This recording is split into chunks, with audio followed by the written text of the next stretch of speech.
हो गया। Good afternoon students, how are you all. आप सभी का स्वागत है एसएस चिल्ड्रन एकेडमी की ऑनलाइन क्लासेस में। हमारे स्कूल में जो है ऑनलाइन क्लासेस की व्यवस्था कर दी गई है और आपका जो न्यू सेशन है वो भी स्टार्ट हो गया है।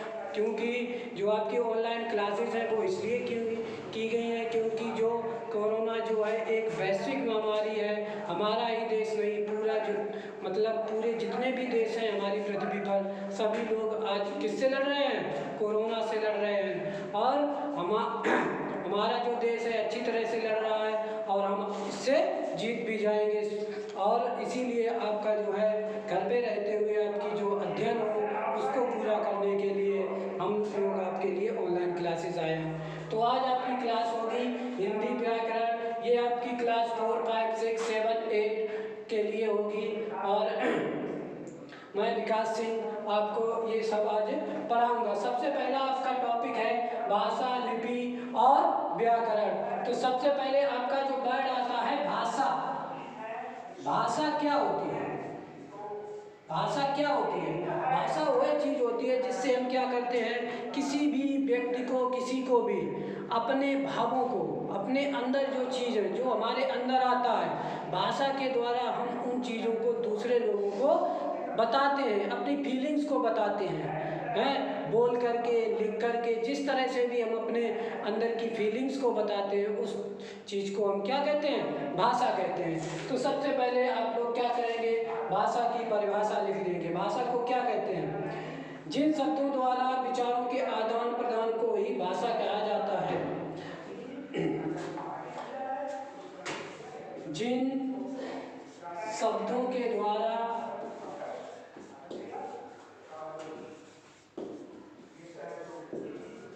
हम भावों और विचारों का आदान प्रदान करते हैं, भाषा कहते हैं।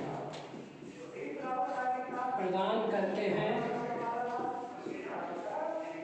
उसे भाषा कहते हैं।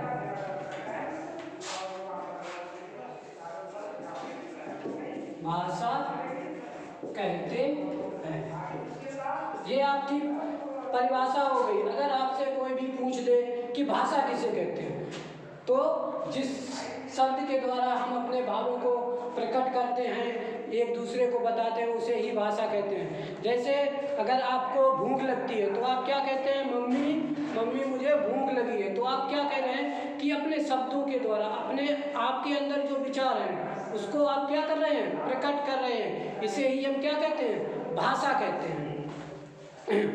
जैसे आपने देखा होगा, इसी तरह से भाषा के जो रूप होते हैं वो आपके दो तरह के होते हैं। भाषा के रूप दो तरह के होते हैं। एक तरह से क्या होता है, भाषा के कितने रूप होते हैं? भाषा के दो प्रकार होते हैं। दो प्रकार होते हैं। भाषा जो है दो प्रकार से यूज की जाती है। पहली, जैसे आप क्या कहते हैं, आप ऐसे ही मौखिक अपनी मम्मी से क्या कहा? आपने अपनी मम्मी से कहा कि मम्मी मुझे भूख लगी है। या आपको किसी लड़के ने मारा जैसे स्कूल में, तो आप अपने सर से जाते हैं, सर से कहते हैं सर मुझे आज इस लड़के ने मारा है।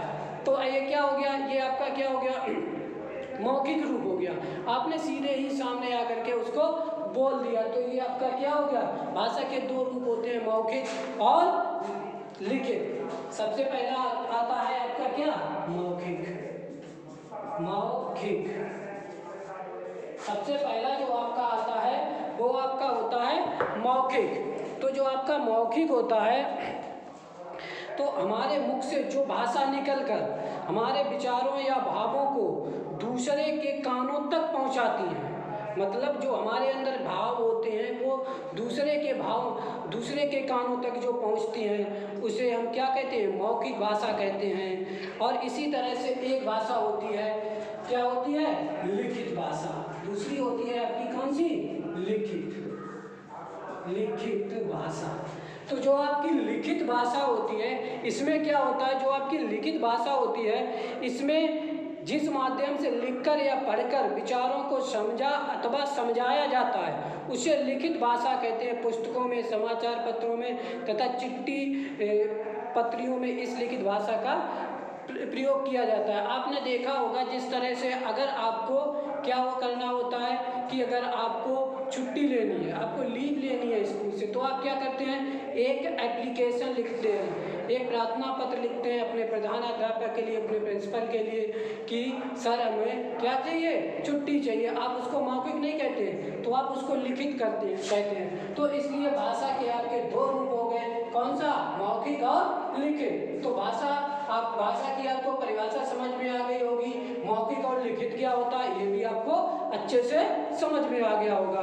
ठीक, अब इसके बाद में भाषा के अंग, ये आपने नोट कर लिया होगा। इसके बाद हम आपको बनाएंगे कि भाषा के अंग क्या होते हैं, भाषा के अंग क्या होते हैं।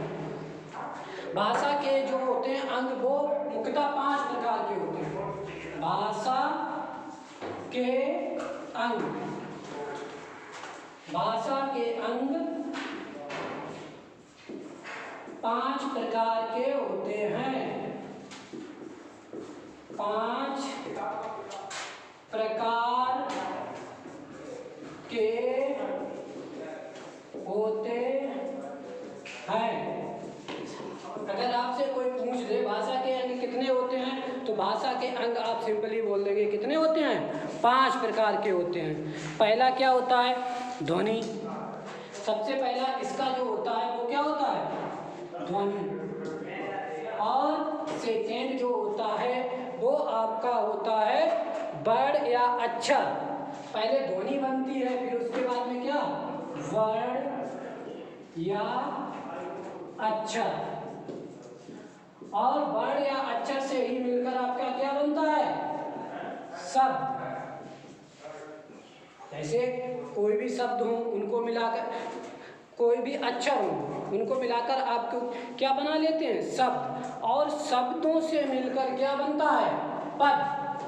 कोई भी एक लाइन में क्या बन जाता है, पद। और जो पद होते हैं, बहुत से पद जो होते हैं वो आपस में मिलकर क्या बना लेते हैं, एक वाक्य बना लेते हैं, पूरा का पूरा एक सेंटेंस बना लेते हैं। तो अगर आपसे कोई पूछ दे भाषा के अंग कितने होते हैं, तो भाषा जो होती है वो भाषा के अंग कितने होते हैं, 5 अंग होते हैं। भाषा 5 अंगों से मिलकर बनी होती है।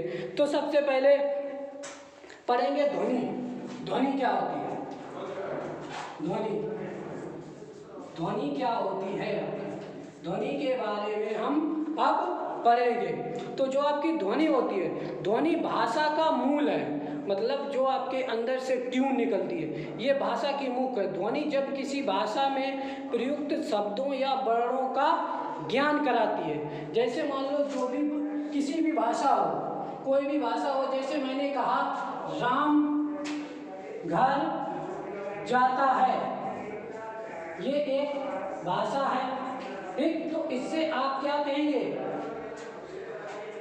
आप इसको क्या कहेंगे, ये आपको किस ध्वनि से ही आपको पता चल जाएगा कि ये एक हिंदी भाषा है। अगर मैं इसमें ये लिख देता राम गोज टू स्कूल, तो ये इससे आपको पता चल रहा है कि ये क्या है, इस ध्वनि से पता चल रहा है कि ये जो भाषा है ये अंग्रेजी की भाषा है। तो इससे ध्वनि से हम, ध्वनि जो होती है वो भाषा का एक बहुत ही मूल होती है, जिसमें क्या होते हैं, चिन्हों से हम किसी भी भाषा को अभिव्यक्त कर सकते हैं। इसी के बाद में आता है वर्ण या अक्षर। इसके बाद में क्या आता है आपका, वर्ण या अक्षर।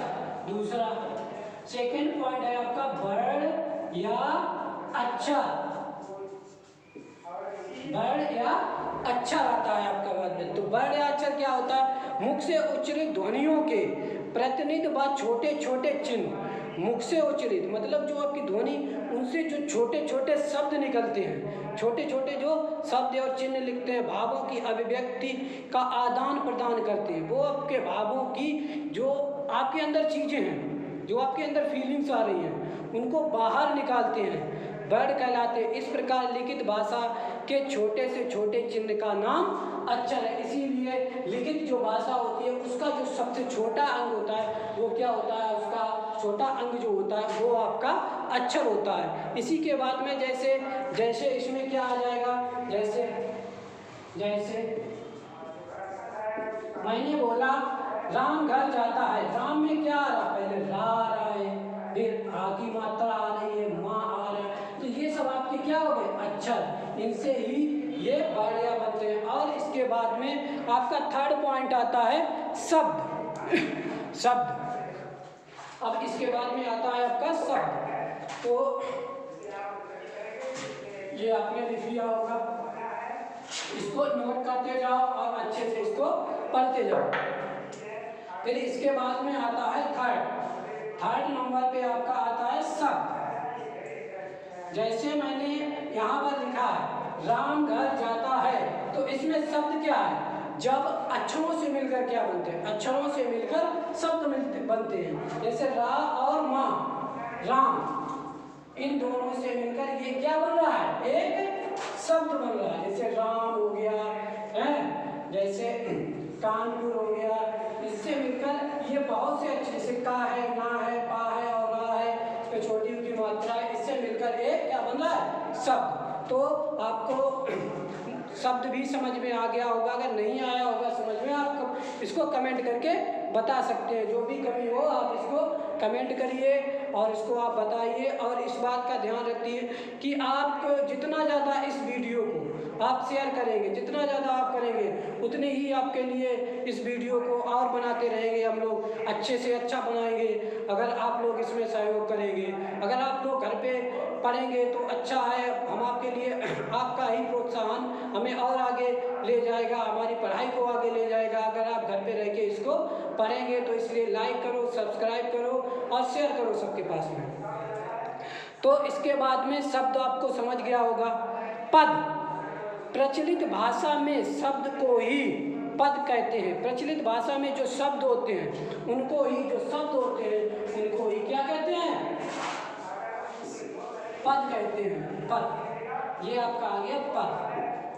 प्रचलित भाषा में ही जो होते हैं उनको शब्द कहते हैं, पद कहते हैं। शब्द और पद में सूक्ष्म भेद है। शब्द और पद में भेद क्या होता है, क्या अंतर होता है, बहुत ही छोटा सा अंतर होता है। वर्णों का सार्थक मेल शब्द कहलाता है। वाक्यों में प्रयुक्त शब्द को पद कहा जाता है। वाक्यों में भी जो भी शब्द प्रयुक्त होते हैं उनको ही पद कहते हैं। उदाहरण, जैसे मान लो पद के उदाहरण जो है मैं अभी लिख रहा हूँ, वो आपको अच्छे से समझ में आ जाएंगे क्या होते हैं। देखो पद को अभी मैं आपको समझा रहा हूँ। पद क्या होते हैं, जैसे मान लो राम, रावण, बाण आदि, ये सब क्या है, आपके पद हैं। ये सब आपके शब्द ही हैं। शब्दों से ही मिलकर आपका क्या बनता है, शब्दों से ही मिलकर आपके, जैसे आपका राम हो गया, रावण हो गया, ये सब आपके क्या हो गए, ये सब आपके पद हो गए। और इसके बाद में, पद के बाद में आता है वाक्य। वाक्य क्या होते हैं, वाक्य। अब पांचवा जो भाषा का अंग है आपका, वो होता है आपका क्या, वाक्य या फिर सेंटेंस। जो आपका वाक्य होता है, वाक्य आपका किससे मिलकर बनता है, जब दो या दो से अधिक बहुत से शब्दों से मिलकर ही आपका एक क्या बन जाता है, सेंटेंस बन जाता है। जैसे अभी मैंने आपको बताया था राम घर जाता है, तो इसमें क्या है, बहुत से शब्द हो गए। जैसे राम घर जाता है, तो इसमें क्या है, बहुत से शब्द हैं, राम भी है, घर भी है, जाता भी है। तो इन सभी से मिलकर आपका क्या बन गया, एक वाक्य बन गया। ये क्या है, एक सेंटेंस है, क्या, वाक्य इसको कहते हैं। ये आपका बन गया। तो ये आपको समझ में आ गया होगा भाषा क्या होती है। मैंने बताया था भाषा जिससे आप अपने अंदर के जो आपके भाव होते हैं, जो विचार होते हैं, जिसको आप दूसरों तक पहुंचाने का काम करते हैं, उसे आप भाषा कहते हैं। और भाषा के दो रूप होते हैं, कौन कौन से? एक लिखित होता है और एक मौखिक होता है। जैसे लिखित क्या होता है, जैसे आप अपने सर को कोई प्रार्थना पत्र देना चाहते हैं वो लिखित हो गया। मौखिक हो गया क्या, जिसको आप डायरेक्टली बोल देते हैं उसे मौखिक कहते हैं। इसके बाद में आपकी आती है, आपकी भाषा खत्म हो गई, जितने भी क्वेश्चन आएंगे, जितनी भी हिंदी आपकी आगे होगी, भाषा में आपका इतना ही आएगा, इससे आगे कुछ नहीं आता है। तो आपको ये सब समझ में आया होगा। आप कमेंट करके इसको जरूर बताइए कैसा लगा आपको पढ़ के, कमेंट करके जरूर करिए कि सर आपने कैसा पढ़ाया, कैसा नहीं पढ़ाया, हमें भी कुछ रिस्पॉन्स मिले तो कुछ महसूस होगा। इसके बाद में देखो लिपि। लिपि क्या होती है? भाषा आपका कंप्लीट हो गया, अब आप क्या पढ़ेंगे? लिपि। लिपि क्या होती है?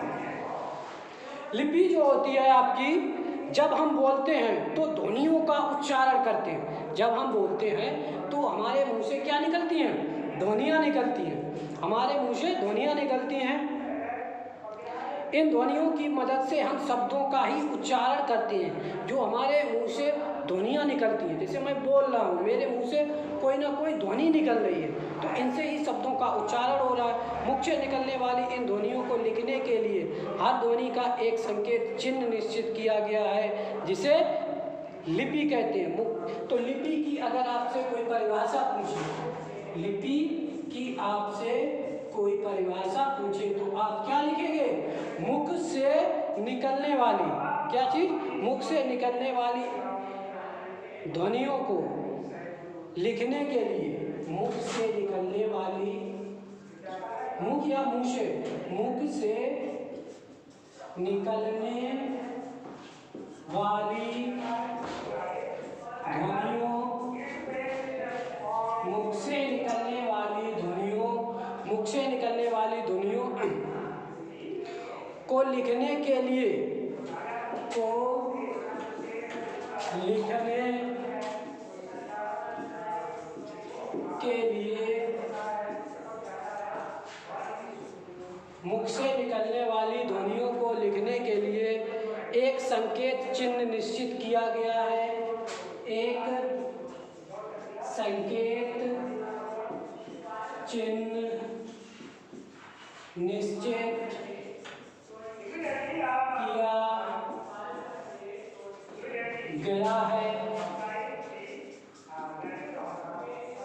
किया गया है, जिसे लिपि कहते हैं, जिसे लिपि कहते हैं।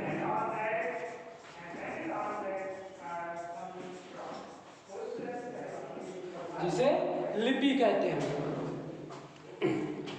जैसे का, चा, टा, पा, आ, जैसे आपके क्या हो गए? का हो गया, का, चा, टा और पा, आ, सब ये आपकी लिपि की परिभाषा हो गई। अब किसी भाषा को लिखने के विधि को ही लिपि कहा जा सकता है। इसकी एक और परिभाषा अगर आप सिंपल सी याद करना चाहते हैं तो इसकी एक और लिख सकते हैं, किसी भाषा के लिखने की विधि को। फर्स्ट ये हो गई, सेकेंड और लिख लो ये छोटी सी, अगर आपको ये याद ना हो तो ये किसी भाषा को लिखने की विधि को लिपि कहते हैं, लिपि कहते हैं।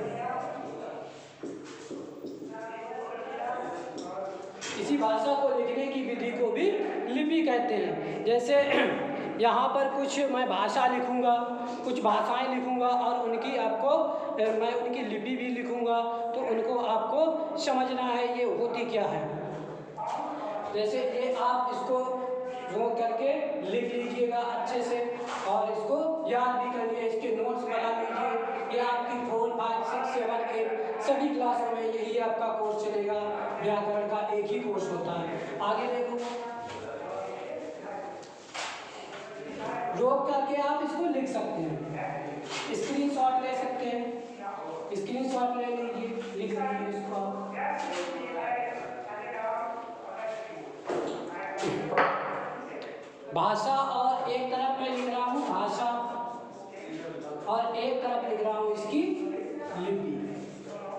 जैसे अगर आपसे कोई पूछे संस्कृत जो होती है वो किस भाषा में लिखी जाती है, संस्कृत की लिपि क्या होती है? संस्कृत की जो लिपि होती है वो देवनागरी लिपि होती है। संस्कृत की जो लिपि होती है वो क्या होती है? देवनागरी लिपि होती है। इसी तरह से हिंदी भी, हिंदी और नेपाली और मराठी, हिंदी, नेपाली और मराठी, इन सभी की जो लिपि होती है वो सब आपकी देवनागरी ही होती है। और इसके बाद में जैसे अगर आपसे पूछ दी जाए कि अंग्रेजी भाषा को लिखने की कौन सी लिपि होती है, ये तो आपको कंफ्यूज कर देगा कि अंग्रेजी की देवनागरी लिपि कौन सी होती है। तो अंग्रेजी जो भाषा होती है, भाषा और लिपि में लिख रहा है। जैसे आपसे पूछ दे अंग्रेजी, अंग्रेजी भाषा की जो लिपि होती है वो आपकी रोमन लिपि होती है। कौन सी लिपि होती है? रोमन लिपि होती है आपकी इसकी। इसके बाद में उर्दू, उर्दू किस लिपि में लिखी जाती है? अगर ये क्वेश्चन आपसे आ जाए उर्दू जो है किस लिपि में लिखी जाती है, तो उर्दू जो है आपकी वो फारसी लिपि में लिखी जाती है। किसमें? फारसी लिपि में इसकी लिखी जाती है। और इसके बाद में अगर पंजाबी, तो पंजाबी की जो लिपि होती है वो गुरुमुखी होती है। पंजाबी की जो लिपि होती है वो गुरुमुखी होती है, गुरुमुखी होती है। ये मैंने आपको कुछ भाषाएं दी और उनकी लिपि दी, इनको आप अच्छे से पढ़ लीजिए। इन सभी भाषाओं की जो हिंदी, संस्कृत, हिंदी, नेपाली, मराठी, इन सभी की देवनागरी होती है, अंग्रेजी की रोमन लिपि होती है और उर्दू की फारसी, पंजाबी की गुरुमुखी आपकी लिपि होती है। इसके बाद में आपकी लिपि भी खत्म हो जाती है। लिपि के बाद में अब कुछ छोटी छोटी चीज़ें और रह गई हैं, इसको भी आप पढ़ लो। जैसे आपकी बोली क्या होती है, ये आप इसको स्क्रीनशॉट ले लीजिए, स्क्रीनशॉट लेकर के आप इसको लिख सकते हैं। और वीडियो को लाइक, सब्सक्राइब करना बिल्कुल ना भूलें, हैं, और सबको शेयर करें। आसपास पड़ोस जितने भी लोग हैं सबको शेयर करते रहें। इसके बाद में आप देख लो बोली, ये भी आपने सुना होगा। बोली क्या होती है? बोली समझ लो। बोली क्या होती है? एक स्थान विशेष में बोली जाती है, मतलब अलग अलग जगहों पर अलग अलग भाषाएं बोली जाती है, कुछ ना कुछ डिफरेंस हो जाता है तो उनको हम बोली कहते हैं। प्रायः इसका संबंध समाज के सीमित स्तर के लोगों से होता है। जैसे आपने देखा होगा, जैसे आपके गांव की भाषा दूसरी होगी, आप थोड़ा ही दूर चले जाइए आपके गांव से बाहर किसी दूसरे गांव में, तो वहाँ पे बोली जो होगी वो दूसरी होती है। सीमित स्तर के लोगों में बोली उच्चार संबंधी विभिन्नता होती है। जैसे नहीं कहते, जैसे हम सही बोलते हैं, जैसे मैंने कहा राम घर जाता है, गांव में क्या कहेंगे? राम घर गए, राम घर चलो गो। कभी कभी ये कहते हैं ना, राम घर चलो गो अपने, हैं। जैसे अगर सही बोले राम अपने घर चला जाता है, राम अपने घर चलो गो। कभी कभी ये भी बोल देते हैं वो अपने घर चलो गो। तो ये जो भाषाओं में उच्चारण संबंधी क्या होती है? विभिन्नताएं होती हैं। कहीं कहीं कुछ अलग बोलते हैं, उनको ही हम क्या कहते हैं? बोली कहते हैं। इसमें लिखित साहित्य नहीं मिलता। अगर हम कहें ये गांव वाली भाषा जो होती है, इसमें ही अगर कोई लिखित साहित्य या लिखित किताबें आपको मिल जाए तो आपको वो नहीं मिलती हैं। तो इसलिए आपको जो बोली होती है ये अलग अलग भाषाओं पर अलग अलग होती हैं और ये हर समाज में अलग होती है और इनका कोई भी साहित्य या कोई भी किताबें नहीं होती हैं। इसके बाद में आगे देख लो,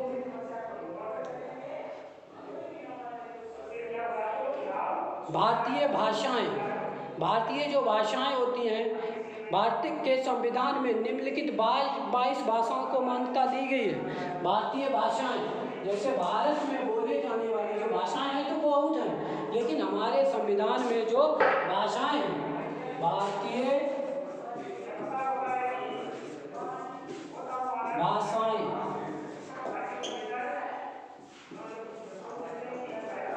भारतीय भाषाएं, भारत के संविधान में निम्नलिखित 22 भाषाओं को मान्यता दी गई। कौन कौन सी 22 भाषाएं हैं मैं एक बार आपको बोल दे रहा हूँ, आप इसको धीरे धीरे देख लीजिए। हिंदी, उर्दू, तमिल, तेलुगु, कश्मीरी, गुजराती, मराठी, पंजाबी, बंगला, असमिया, मलयालम, कन्नड़, संस्कृत, सिंधी, उड़िया, मणिपुरी, नेपाली, कांकड़ी, डोगरी, संथाली, मैथिली और बोडो। इनमें से हिंदी को राष्ट्रभाषा का दर्जा दिया गया है। हिंदी जो है हमारी वो कौन सी है?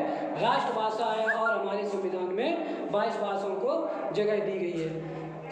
तो ये आपका टॉपिक था हिंदी, लिपि और व्याकरण। व्याकरण का थोड़ा सा रह गया है, व्याकरण भी अभी आपको थोड़ा सा बता देता हूँ। व्याकरण क्या होती है? व्याकरण क्या होती है?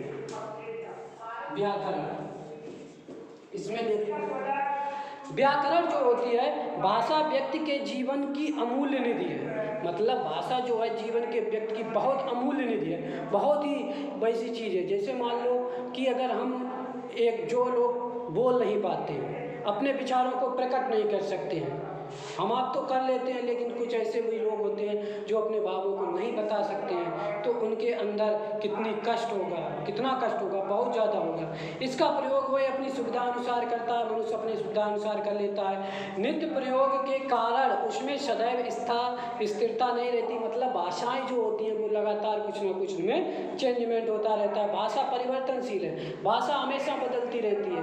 कुछ लोग जो है भाषाओं में चेंजमेंट करते रहते हैं। व्यक्ति विशेष की विशेषता का प्रभाव भी इस पर पड़ता है। भाषा का प्रयोग एक छोटा बच्चा भी करता है तो गांव में रहने वाला देहाती भी, अशिक्षित भी भाषा का प्रयोग करता है तो सुशिक्षित तथा विद्वान भी करता है। मतलब भाषाएं सब यूज करते हैं, चाहे बिना पढ़ा लिखा हो, चाहे गांव में रहने वाला हो, चाहे शहर में रहने वाला हो, सभी लोग भाषा का यूज करते हैं। इस प्रकार इतने लोगों द्वारा प्रयोग में लाए जाने वाले भाषा का रूप शुद्ध नहीं रह सकता। भाषा सदा ही विकासोन्मुख तथा अर्जनशील रही है। भाषा हमेशा विकासोन्मुख रही है, मतलब भाषा में कुछ ना कुछ विकास होता रहा है। और जिनोमिक मतलब लोग इसको क्या करते हैं, एक से अधिक भाषाओं का भी ज्ञान रखने की कोशिश करते हैं। कुछ लोग हिंदी, उर्दू, फारसी, इंग्लिश, बहुत सी भाषाओं का ज्ञान रखते हैं। तो भाषा अर्जनशील रही है। विकास का नाम ही परिवर्तन है। जैसे जैसे क्या होता है, विकास होता है, विकास में परिवर्तन भी होता रहता है। आपने देखा होगा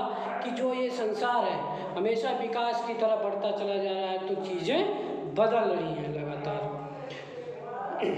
परिवर्तन कभी वृद्धि के रूप में होता है तो कभी ह्रास के रूप में। ऐसे में जो प्रयोग कभी शिष्ट नहीं माने जाते वो 10-20 वर्षों में शिष्ट भाषा की परिधि में आ जाते हैं। व्याकरण का शाब्दिक अर्थ क्या? व्याकरण वह शास्त्र है जो हमें किसी भाषा के शुद्ध रूप को लिखने तथा बोलने के नियमों का ज्ञान कराता है। इसकी छोटी सी परिभाषा लिख लो, क्या होता है?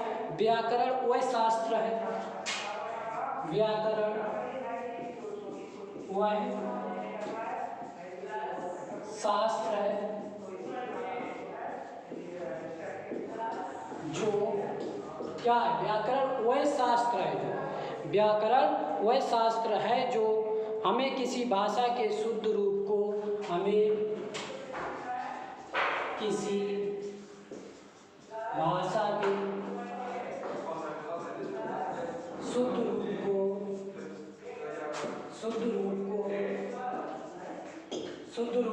व्याकरण वह शास्त्र है जो हमें किसी भाषा के शुद्ध रूप को, जो हमें किसी भाषा के शुद्ध रूप को लिखने तथा बोलने के नियमों का ज्ञान कराता है। लिखने तथा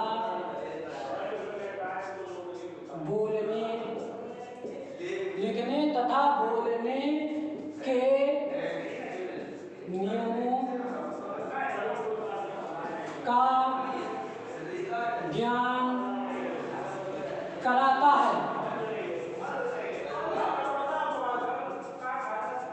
व्याकरण वह शास्त्र है जो हमें किसी भाषा के शुद्ध रूप के लिखने तथा बोलने के नियमों का ज्ञान कराता है। उसे हम क्या कहते हैं? व्याकरण कहते हैं। व्याकरण का शाब्दिक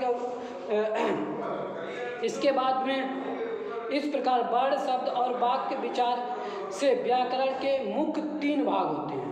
मतलब व्याकरण के भी 3 भाग होते हैं। अब कौन कौन से, इसका स्क्रीनशॉट ले लो और इसको लिख देना अच्छे से है। तो इसके बाद में व्याकरण के प्रकार, तीन तरह के व्याकरण के प्रकार होते हैं। क्या क्या होते हैं अभी? ठीक, व्याकरण के प्रकार तीन प्रकार के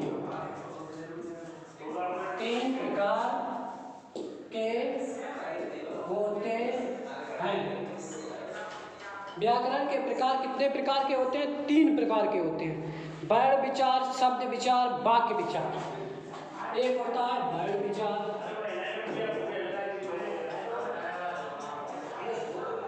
शब्द विचार और वाक्य विचार।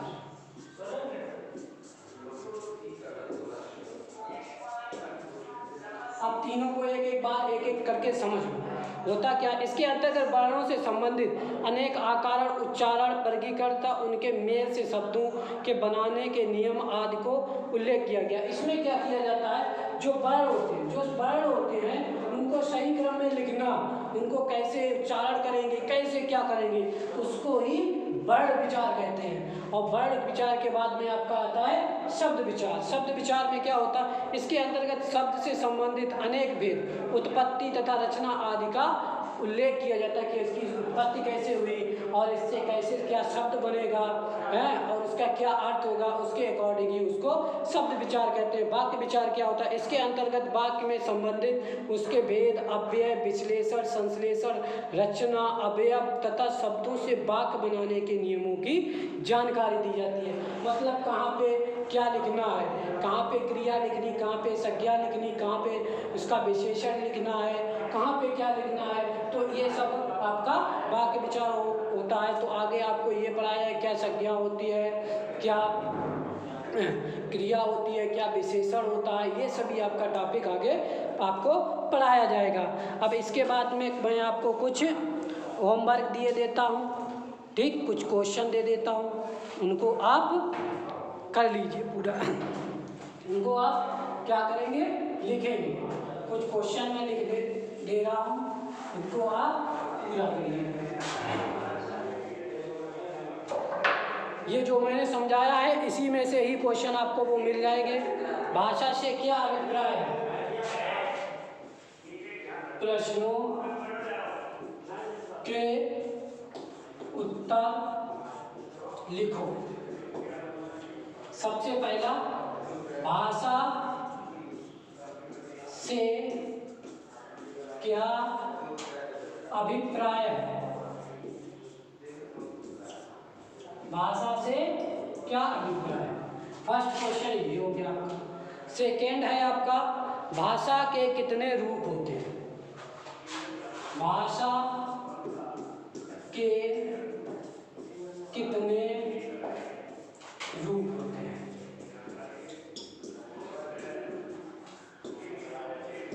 इसके बाद में थर्ड आता है आपका, भाषा के अंगों का विश्लेषण करो।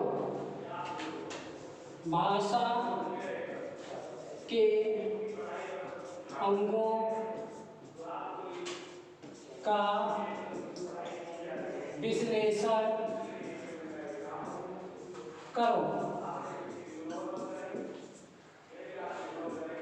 इसके बाद में फोर्थ क्वेश्चन रहेगा आपका। फोर्थ क्वेश्चन क्या रहेगा आपका? सांकेतिक व्याकरण किसे कहते हैं? व्याकरण के कितने विभाग होते हैं? व्याकरण किसे कहते हैं? व्याकरण किसे कहते हैं?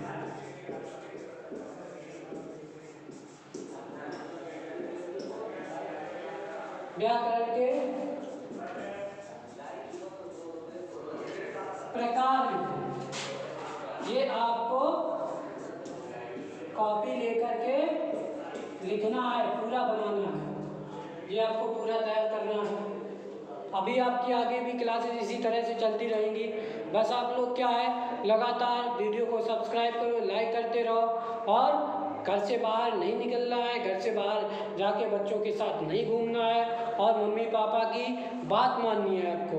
मम्मी पापा को बिल्कुल भी परेशान नहीं करना है, सिर्फ पढ़ाई पे ध्यान देना है और घर पे ही सुरक्षित रहो। अगर घर पे रहोगे तो सुरक्षित रहोगे, क्योंकि ये जो वायरस है बहुत ही खतरनाक है। ना तो इसकी अभी तक कोई भी दवाई नहीं बनी है, ना वैक्सीन ना दवा, इसका कोई इलाज ही नहीं है। Thank you. आप लोग अपना ख्याल रखें।